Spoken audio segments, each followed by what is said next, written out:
الحمد لأہلہ والصلاة لأہلہا اما بعد۔ دنیا میں حج کی عبادت کا سلسلہ انسان اول سیدنا حضرت آدم علیہ السلام کے زمانے سے جاری ہے۔ تفسیر کی روایات سے ثابت ہے کہ سیدنا آدم علیہ السلام نے ہندوستان سے مکہ معظمہ آ کر اللہ تعالیٰ کے حکم سے فرشتوں کی رہنمائی میں بیت اللہ شریف کی بنیادیں قائم فرمائی اور حج ادا فرمایا، اور اس کے بعد برابر حجاز مقدس کے اسفار فرماتے رہے، جن میں سے 300 اسفار حج کے لیے تھے اور 700 اسفار عمرے کے لیے فرمائے۔ حضرت ابو ہریرہ رضی اللہ عنہ حضور صلی اللہ علیہ وسلم کا ارشاد نقل کرتے ہیں کہ جس وقت حضرت آدم علیہ السلام زمین پر اتارے گئے تو انہوں نے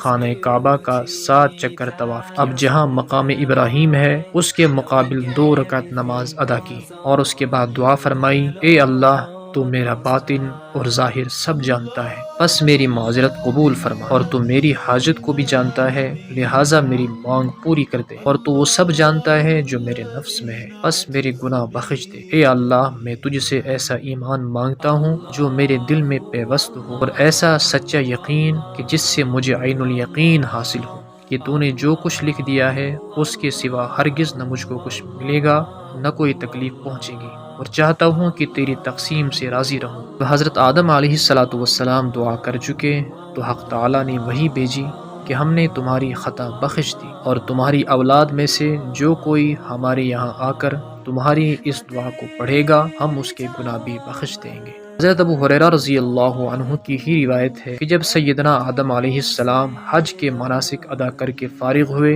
تو بارگاہ خداوندی میں عرض کیا کہ اے رب، ہر عمل کرنے والے کو بدلہ ملتا ہے، ہمارے لیے کیا فیصلہ ہے؟ تو اللہ تعالیٰ نے فرمایا، اے آدم، میں نے تمہاری تو بخشش کر ہی دی ہے، اور تمہاری اولاد میں سے جو میرے گھر کے پاس آ کر اپنے گناہوں سے توبہ کرے گا میں اسے بخش دوں گا۔ ایک اور روایت میں ہے کہ جب حضرت آدم علیہ السلام حج فرما چکے تو فرشتوں نے آپ سے ملاقات کر کے فرمایا کہ آپ کو حج مبارک ہو، ہم اس عبادت کو آپ سے پہلے 2000 سال سے کرتے آ رہے ہیں۔ حضرت آدم علیہ السلام نے پوچھا کہ تم لوگ طواف کرتے ہوئے کیا پڑھتے ہو؟ تو فرشتوں نے جواب دیا، ہم یہ کلمہ پڑھتے ہیں، سبحان اللہ والحمد للہ ولا الہ الا اللہ واللہ اکبر۔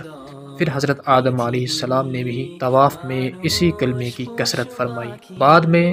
جب حضرت ابراہیم خلیل اللہ علیہ السلام نے اللہ کے حکم سے بیت اللہ شریف کی تعمیر فرمائی، جس کے آثار اور نشانات طوفان نوح کے بعد چھپ چکے تھے، تو تعمیر مکمل ہونے پر اللہ تعالیٰ نے حکم فرمایا، وَأَذِّن فِي النَّاسِ بِالْحَجِّ يَأْتُوكَ رِجَالًا وَعَلَى كُلِّ ضَامِرٍ يَأْتِينَ مِنْ كُلِّ فَجٍّ عَمِيقٍ۔ مفہوم اس کا یہ ہے کہ آپ لوگوں میں حج کا اعلان فرما دیں، وہ چلے آئیں آپ کے پاس پیدل اور دبلے دبلے اونٹوں پر سوار ہو کر چلے آئیں دور دراز راہوں سے۔ حضرت ابراہیم علیہ السلام نے عرض کیا کہ میری آواز آخر کہاں تک پہنچے گی؟ تو اللہ تعالیٰ نے فرمایا، اعلان تمہارا کام ہے، پہنچانا ہماری ذمہ ہے۔ بس حضرت ابراہیم علیہ السلام نے حکم کی تعمیل کرتے ہوئے ایک بلند پہاڑی پر چڑھ کر اعلان فرمایا، اے لوگو، تمہارے رب نے اپنا گھر بنایا ہے، لہٰذا اس کا حج کرو۔ اللہ تعالیٰ نے اپنی قدرت کاملہ سے اس ندائے ابراہیمی کو نہ صرف اس وقت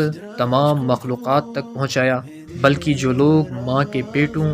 اور باپ کی پیٹھوں میں تھے ان سب تک یہ آواز پہنچا دی، اور جس نے اس ندا پر جتنی مرتبہ لبیک کہا اس کو اتنی ہی مرتبہ بیت اللہ حاضری کی سعادت نصیب ہوگی۔ اللہ تعالی ہمیں بھی اپنی فضل و کرم سے حج بیت اللہ نصیب فرمائے۔ اللہ